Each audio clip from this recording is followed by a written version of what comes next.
60 minutes of regulation wasn't enough to settle things between the Rams and the Vikings in Minnesota yesterday. After a Todd Gurley touchdown, the Rams go for two, but it was too windy for an extra point. They go for two. This time, though, Gurley gets stopped. That would prove to be a big call. Greg Zuerlein kicked 4 of 5 field goals, including one from 61 yards.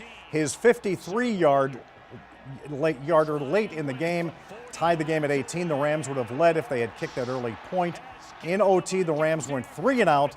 Then the Vikings moved into field goal range. Blair Wish hits one from 40 yards out for the game winner. The Rams lose in overtime, 21-18. Todd Gurley had 89 yards rushing and 1 TD. Adrian Peterson had 125 yards and a score. Here's Sports Director Martin Kilcoyne in Minnesota. It was windy, it was wild, it was exhausting. The Rams nearly had as many penalties as they had points, an issue that remains, something Coach Fisher says they will get addressed, but the winning streak of 2 straight vanishes into the Minnesota air with an overtime field goal for the Vikings. When Sean went in, we really just felt like we could clamp down. Now they had a lead, so they were just going to run the ball anyway. But, I liked our chances. Not at no point in that game did I feel like we were going to lose it. So this one hurts. We definitely had our rhythm. Our teams get paid too. Our great players out there, and we just can't just run over top of everybody. There's going to be times when we get stopped. It's going to be times when we be successful. And tonight, it was a tough game. It wasn't a high-scoring game. It was a running game. We had to block your tail off, and that's what we did. So we just came up short. Very strong. As you could see, I don't think even the offenses were doing a whole lot going into the wind. I mean, we scored that 1 touchdown, which is good for us, but it just seemed like going that way. Not a whole lot was getting done unless you were running the ball. Just continue to stick together. If you've ever played this game, you're going to suffer losses like this. You're going to go through times like this. The big thing is to stick together as a team. That's my big thing. Is we're brothers. That's how it's got to stay. Tomorrow we'll go back to work. There's no pointing fingers. There never is. And if you can get that atmosphere where you're all in it together and you're all on the same page, great things will happen. You have to go through things like this to help you grow, and it's never fun, but we have a great group of guys in that locker room who love each other and want to keep working and want to get better. And that's all you can ever ask. A tense moment in the fourth quarter when the Rams' LaMarcus Joyner was flagged for his hit on Teddy Bridgewater. The Vikings quarterback left the game, and many on that sideline upset with the hit. I do know that there's a history there of their defensive coordinator. I'll leave it at that. I was approaching him. To me, I didn't know he was going to slide. I thought he was going to try to give me another move to get a first down. And when I launched, and obviously he's taller than me, he's a taller structure guy, so I was going to go for a low tackle. And when I launched, he slid. We connected, bam, bam play. Stuff like that happen in football all the time. Right. Their crowd, their sideline reacted as if it were a dirty play. What do you say to those thoughts? I don't have anything to say to them. They're not in between the white lines. But me personally, if I could take it back, I will. And when I get a chance to reach out to Teddy, I will apologize for that. In Minneapolis with the Rams, Martin Kilcoyne, Fox 2 Sports. And we will hear from Rams head coach Jeff Fisher about the loss against the Vikings and preview next Sunday's game against Chicago on Rams Weekly tonight, right here, 6:30 tonight on Fox 2. San Francisco 49ers running back Reggie Bush reportedly plans to sue the city of St. Louis, claiming the Edward Jones Dome is unsafe. That stems from this play during last weekend's game.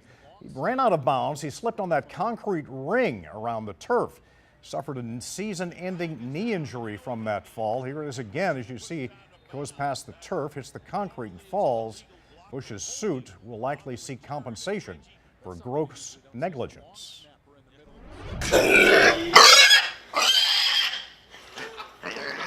Oh, yeah, the sweet squeal of a little piggy in the St. Louis Blues locker room. That's Blues captain David Backes embracing the name of the pig, Piggy Smalls, showing him off to his teammates. Now, it's all started with a tweet sent out last week by the Blues social media staff.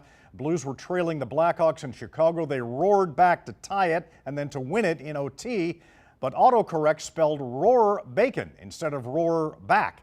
It started trending. Now it's a thing with the team and the fans. T-shirts are being sold. Backes joined us on the phone during Fox 2 News this morning, where we asked him if Roar Bacon would become a rallying cry for the rest of the season.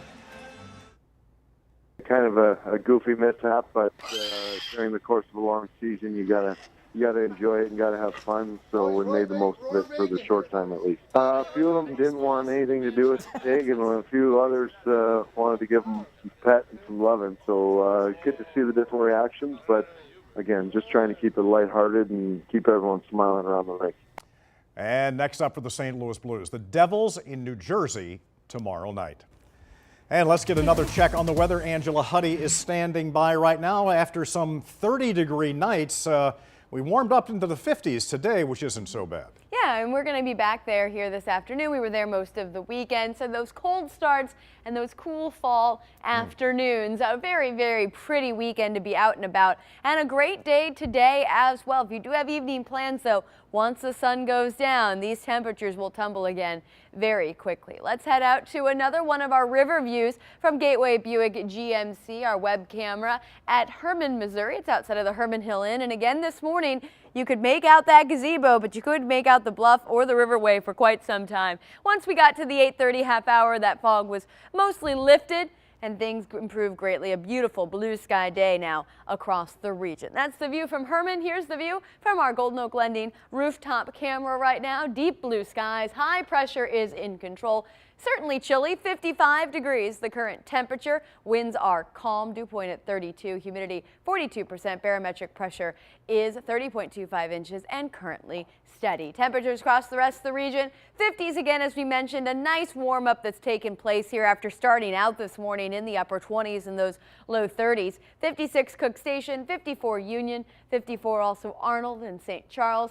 Alton, you're our cool spot, holding on to the 40s here this morning at 48 degrees. Carlisle and Mount Vernon both reporting 55. We'll warm up towards that 60-degree mark for the afternoon high temperatures. All is quiet here across the bi-state.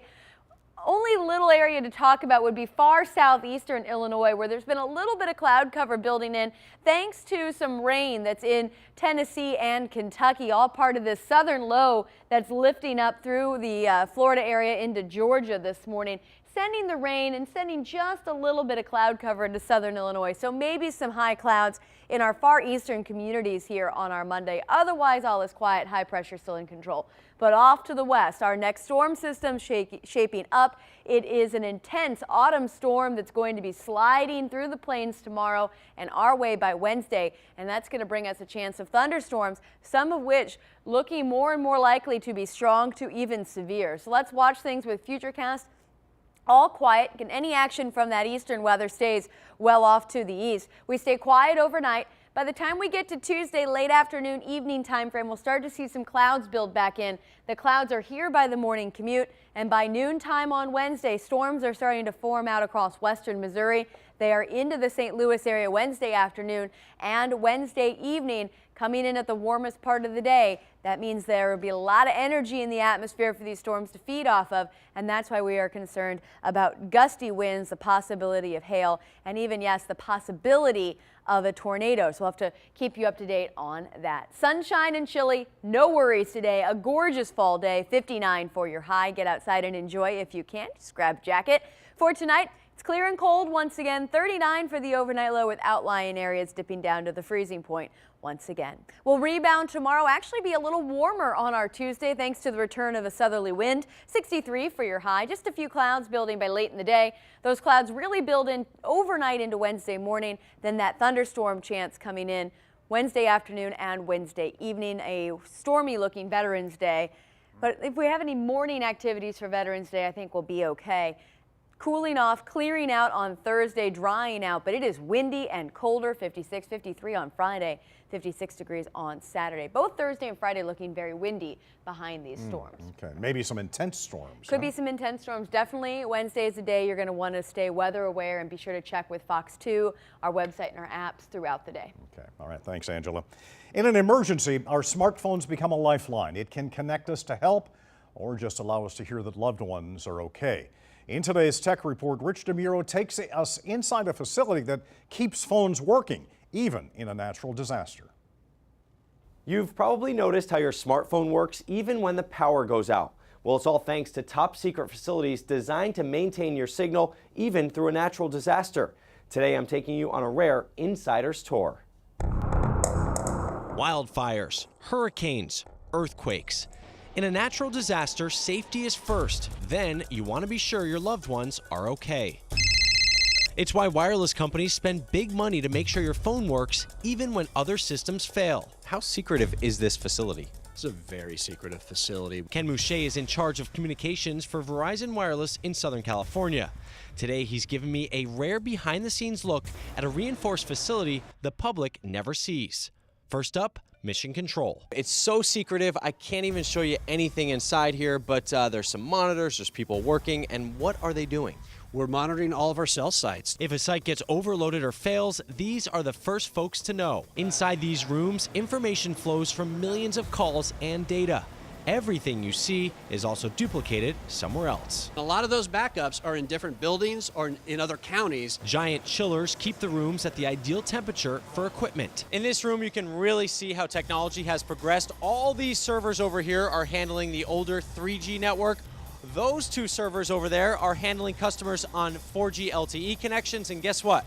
There's a lot more of those customers than there are of these customers. In here, a bank of backup batteries, over 100. Each weighs 450 pounds. A special floor makes sure no acid escapes if they fail. And outside? Just one of these 8,500-gallon fuel tanks can keep this facility up and running for several days. And there's 5 of them here. Each one of those can power 400 homes. There are facilities like this all over the nation, each designed to withstand the worst so we can feel better. They need to have that call go through. They want to hear that voice on the other end say, I'm okay. The interesting thing about these facilities, they don't look like much from the outside. You might have one right in your neighborhood. I'm Rich DeMuro. That's your Tech Report. Remembering a local entertainer, the tribute planned today to the late singer Gene Lynn. Well, I can tell you that I don't trust you. Well, then you have impeccable instincts. If you don't leave now. Plus, how we'll the die new together. James Bond movie Spectre did at the box office this weekend. I can think of worse ways to go.